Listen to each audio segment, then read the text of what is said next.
Grace. Okay, I'm going to do a video about just something, how I feel lately. I really do want to do more of, as I mentioned, I want to do more vlogs, everyday things, what goes on, this kind of stuff. Yeah.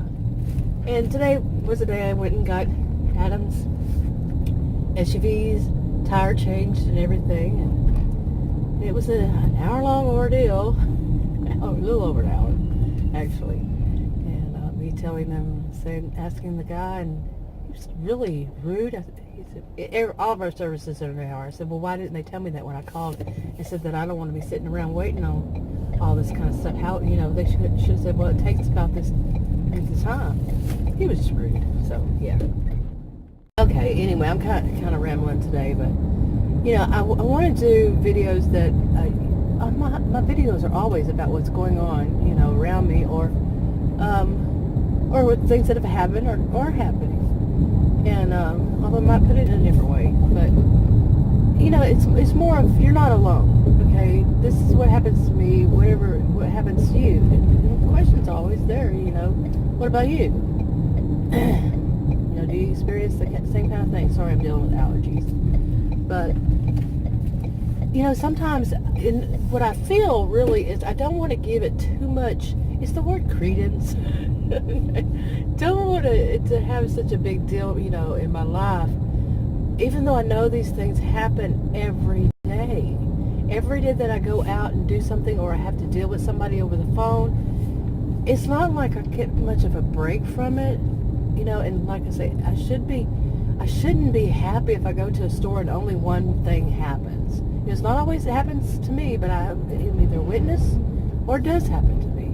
Or I'm one of the group of people, whatever.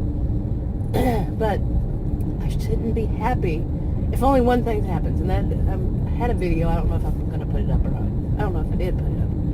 But when I was saying, I was happy that I went to these two stores and only one thing happened at each store, that was bad. It was negative.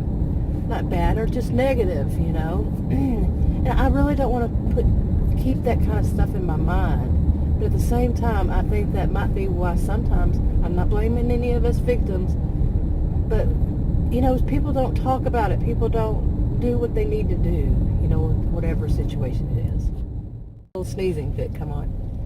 But, I'm not suggesting anybody to do anything, really. Because, I don't know your situation. I don't know the people around you. They can be dangerous. They always can be dangerous. So you do what you want to.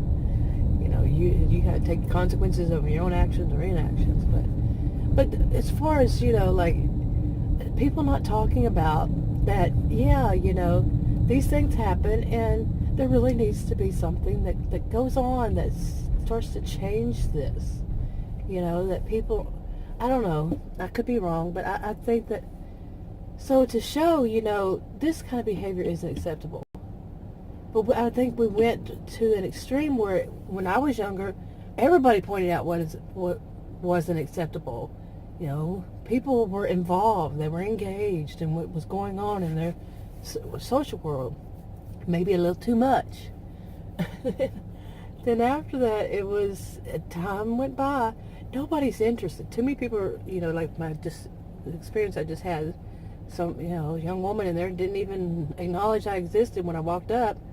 We were both sitting on the same bench, and just enough room between us where one person might be able to sit. Nope. I wasn't going to do it because her nose was in her cell phone. I wasn't going to engage with her because, it would have been kind of rude of me. But, she wasn't going to, I finally did. Said, I think your car's ready. When I was at the auto shop, tires were being changed. But I think she said, yeah. She was too much into her cell phone. But, people were engaged in their environment. They were mindful. They were there. They knew what was going on. And in younger, then it changed to now nobody seems to be aware of what's going on around them. Wait, let me correct that. Not nobody, but a lot of people. I don't have any statistics to say how many. But it's like too many people. I'm not saying everybody. Too many people are just too tuned into themselves. and their cell phones. You know? This video, am I tuned into what's going on? You betcha. I can tell you, to the right of me, the field out there, and I'm not just looking at it right now, is just covered with grass because the grass, we've had so many rains that don't have enough time to actually mow it all down. But to the left of me, that was to the right of me, to the left of me, this one's mowed over here. What is the difference? Oh, that one to the right of me is fenced in. So when I have my squirrel moments, yes, because I'm actually noticing what's in my environment. Okay, I really don't know that a lot of people these days, I can't say most or many or whatever, but a lot that I've run across don't seem to be engaged. You know, in what's going on in the real world. You know, the actual physical world in front of you, not on that screen. That is not good to be that. You know, and I took a class years and years ago. It was on the sociology of the internet. Okay, and that was years ago, many years ago, and how that was going to change, you know, everything. And it's actually worse than we suspected. Yeah, you know, my master's is in sociology. It's actually worse than what we suspected. People are engaging with other people. That's not good. You know, actual physical world. You're right there, and you can touch and feel that person if it's appropriate. If not, don't do it. Really, don't do it. Don't just touch somebody because you want to. Yeah, but yeah, you know that you could reach out and there's a human there. Okay, instead of just having your hands on that cell phone or whatever it is. But you know what I'm saying. But yeah, you know, it's just sad, really. Okay, I'm gonna wrap this up. I think this will be a shorter one. If you want to subscribe to this channel, click the circle. If you want another video on this channel, click on the rectangles. Like, subscribe, comment, and share if you would. And I'll talk to you on another video. Bye.